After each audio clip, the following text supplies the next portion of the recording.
This is the first university I've visited that has oranges growing on campus. Everything is so pompous here. Silicon Valley sprung up here for a reason. It has emerged from around this university.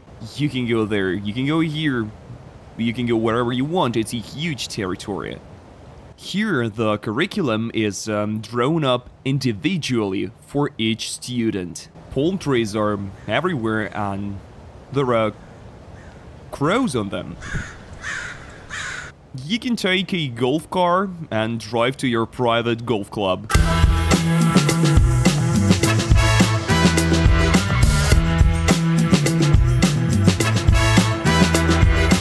More than $2.7 trillion is the total annual income of companies founded by Stanford alumni. 5.4 million jobs were created in these companies. Stanford is the cradle of startups. Within its walls once studied current presidents of other top universities: Harvard, Yale, Massachusetts Institute of Technology, and the provost of Princeton University. Sergey Brin has also graduated from the university, our fellow countryman, thanks to whom we can now Google whatever our heart desires. Also, his partner, Larry Page, businessman Phil Knight, one of the founders of Nike, Kevin Systrom, creator of Instagram, Jerry Yang, co-founder of Yahoo, actresses Sigourney Weaver and Reese Witherspoon have also studied here. Stanford University is one of the most reputable and top-ranking universities in the US and the world. Over 17,000 students study here. The university has produced 85 Nobel laureates, 29 laureates of the Turing Award, the most prestigious prize in computer science, 8 winners of the Fields Medal, a prize awarded to mathematicians. Many of the university's students received Marshall and Rhodes scholarships, which allowed them to continue their studies in Britain. You're watching this Maps TV channel, the most international channel about education, where we talk about studying and career opportunities abroad, about peculiarities of living in different countries, about people and companies worth learning from. In this episode, you'll learn the history of one of the highest-ranked American universities, about a family tragedy thanks to which this university came to be, about a forbidden experiment within the walls of Stanford, about the creators of Coursera and Snapchat who sat behind its desks, and how they came up with the ideas of these startups.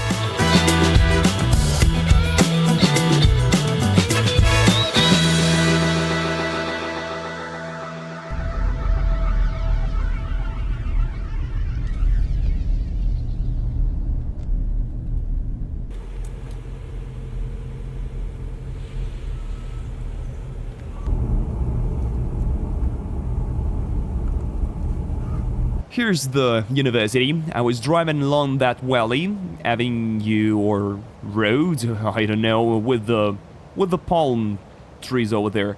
And this road ends up at the main building, as I understand it. This is my first time here, so I don't know which building is the main one. I guess since everything is so pompous here. So how did the university, which went on to become so great, come into being?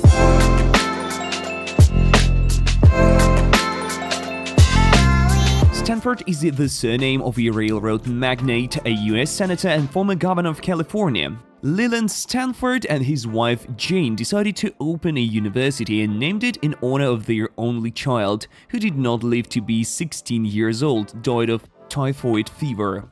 The children of California will be our children. It's with these words that the couple decided to open a university. As you understand, opening a university is expensive. To estimate how much money might be needed, the couple turned to Charles Eliot, president of Harvard University. Originally, the Stanfords wanted to create another Harvard in California's Palo Alto, and asked Eliot how much money would he ask for it. He called the amount of $5 million. The couple decided that building their own university from scratch would be easier and more reasonable. The university opened in 1891 on Stanford's previous Palo Alto farm. Leland and Jane Stanford were inspired by the great Eastern universities, especially Cornell University. In 1891, Stanford was even called the Cornell of the West due to the fact that many of its teachers were former Cornell employees, including the first president, David Starr Jordan, and second president, John Cosper Brana. Both universities, Cornell and Stanford, were among the first to make higher education accessible, non-religious, and open to both genders. Cornell was one of the first American universities that had adopted this innovative approach to education, and Stanford quickly followed suit. The university is also known for its practice of formulating its curriculum individually for each student. The ratio of teachers to students here is 1 to 5. Stanford's territory is huge, you can walk all day, so it's very popular among students to move around on bikes. Stanford University's bike park has 13,000 of its own bicycles. Can you imagine? Bike racks are everywhere. Here's one, for example, and another one a little further here.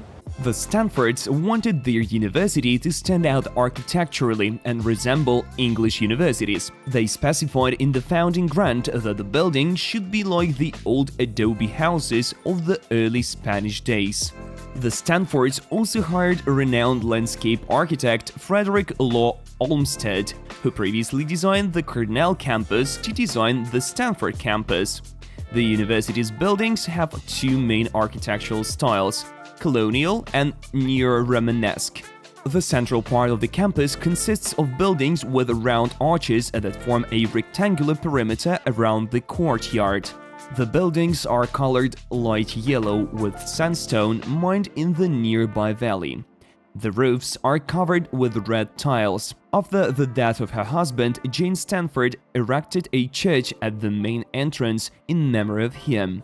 Also on campus, the Stanford family mausoleum and a botanical garden founded in 1880. This is the first university I've visited that has oranges growing on campus, and over there, a small tangerine tree. Then some more berries. You can gather an entire harvest here. More than 600 buildings have been built at Stanford, not a single one of which is administrative. Professors and teachers work in common buildings, demonstrating the absence of bureaucracy. Students and teachers are highlighted as the primary participants of the educational process. Stanford somewhat reminds me of Moscow State University. You walk, and then it's like you're coming up to the main building of MSU. At Stanford, though, things are not as grandiose as at Moscow State University, but also cool. Look, this is the main square. These are all entrances and exits. This is the Memorial Church. I'm right by it. Here it is, the Memorial Church. And all this is the territory. The university has experienced 2 earthquakes. In 1906, only the central courtyard, the medical faculty building, and a few other buildings survived. The damage of the 1989 earthquake was not as serious but required extensive reconstruction and cost over $1 billion.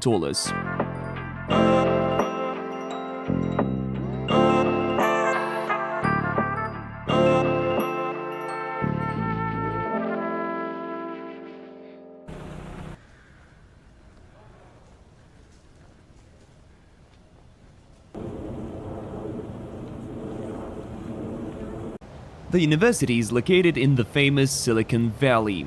Silicon Valley sprung up here for a reason. It has emerged from around this university, because university graduates participated very actively in creative, innovative tech companies. University graduates get employed within the first few months. Their salaries are the highest in the world. Let's review several large startups that came to be thanks to Stanford and its students. StubHub is a platform for buying and selling tickets for various events: sports games, concert, theater plays, and other entertainment events. The idea is providing users with the ability to buy and sell tickets safely and conveniently. StubHub was founded by 2 Stanford Business School graduates, Eric Baker and Jeff Fleur, in the year 2000. Both founders met while studying at Stanford and joined forces to create a company that could solve the problem of reselling tickets on secondary market, making the process more transparent and safe.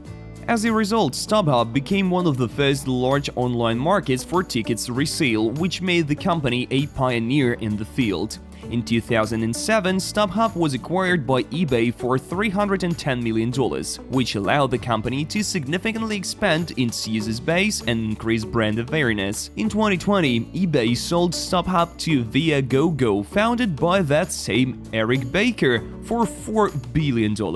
This merger created the world's largest tickets exchange and resale platform. If you like to learn things, then you surely know about Coursera and probably have even taken some courses on it.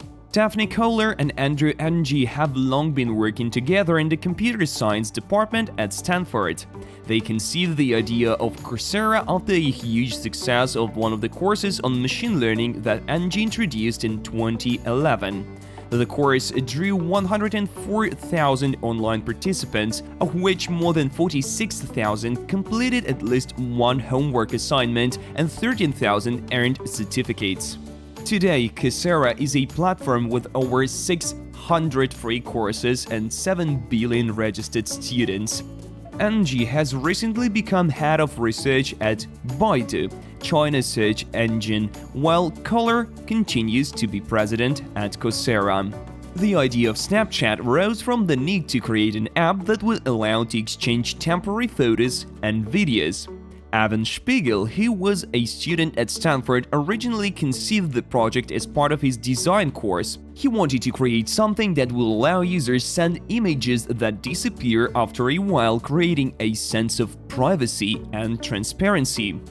Evan Spiegel and Bobby Murphy began working on the project in 2011. They first developed a prototype called Peekaboo, which included the main idea of disappearing photos and videos. In early 2012, they brought in Reggie Brown, who also was a student at Stanford and had experience with startups. Reggie Brown suggested the idea of the disappearing messages feature, which played a key role in the development of the product.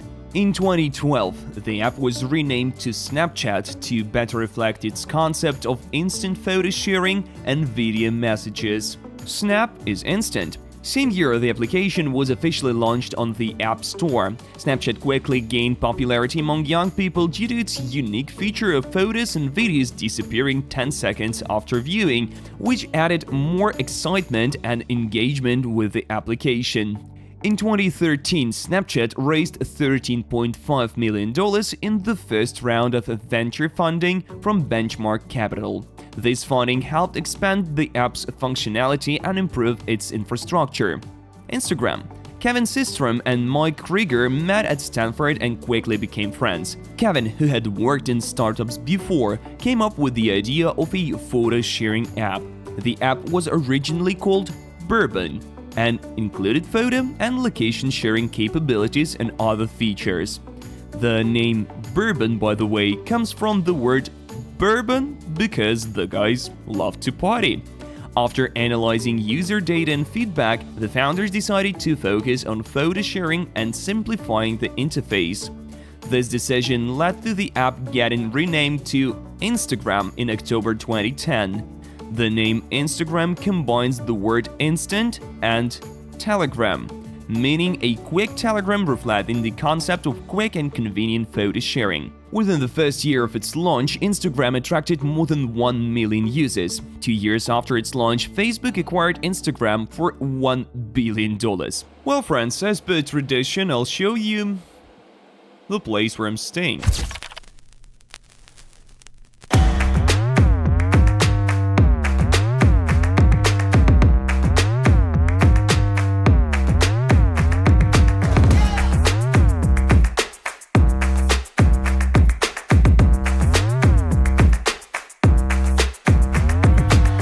It's an ordinary motel, but with a spacious room. It has an extra couch. This room cost me, give me a moment, $100. $100. I think that's not bad. It includes a parking spot, a breakfast, and a room like this. Stanford is a research university that conducts experiments, some of which become world famous. Dr. Zimbardo's prison experiment, also called the Stanford prison experiment, was conducted within these walls in 1971. The experiment was aimed to study the influence of the prison environment on human behavior, both the prisoners and the guards. Researchers wanted to study and show how people would behave in simulated prison environment conditions and how quickly they would assume roles of authority and obedience. 24 male students took part in the experiment, selected from a large number of volunteers who were randomly assigned to two groups of prisoners and guards. All participants underwent psychological testing to ensure they were mentally well and stable. The basement of Stanford University's psychology building was remodeled into a prison with cells, corridors, and a security room. The prisoners were arrested, brought to the prison, and had the standard reception procedure carried out: searched, sanitized, and issued prison clothes and numbers. The guards were given uniforms, batons, and sunglasses to hide their eyes and add a little anonymity. The experiment quickly spun out of control. The guards started to show cruelty and abuse of prisoners. The prisoners in turn became passive and depressed. The psychological pressure exerted on prisoners grew. Some of them began to show signs of severe emotional stress and even mental disorders. The experiment was originally planned to last 2 weeks, but it was stopped after only 6 days due to concerns for the mental and physical health of the participants. This happened after Christina Mosler, Zimbardo's colleague, had intervened and convinced him to terminate the experiment immediately due to its ethical violations. The experiment demonstrated how quickly and easily people can assume the roles of authority and subordination in conditions of a rigid social structure. It has shown that ordinary people can exhibit sadistic tendencies under suitable conditions if they're given anonymity and a sense of impunity. Zimbardo's prison experiment remains important in the history of psychology as an example of the study of human behavior under extreme conditions, although its methodology and ethics have been criticized.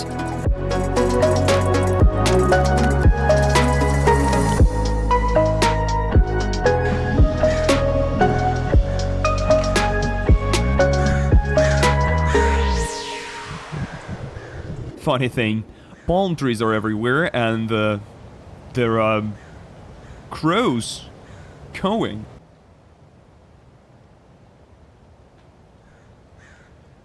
He locked the steering wheel of his golf car so it wouldn't be stolen, you know?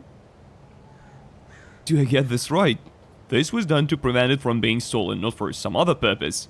What has to be going through your head to steal a golf cart? You stole a golf cart and you go where? Where are you going? To your private golf club so that they wouldn't find it there? You're not gonna be driving it around the city. There are separate parking lots for golf carts, you know? That is, there are parking lots for cars, and then only for golf carts. Even though Stanford students study and work very hard in experiments and startups, they also find time to have fun. Like other American universities, Stanford also has its own traditions and customs. During the orientation week, freshmen take part in the band run tradition. The Stanford band runs across campus, gathering freshman students who join them in celebration.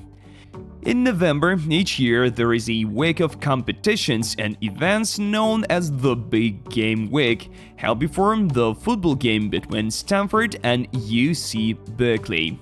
The trophy is not a cup or medal, but an axe that is given to the winner of the match. Stanford has a lot of successful sports teams. Its students have won medals at every Olympic Games since 1908, winning a total of 244 Olympic medals, including 129 gold.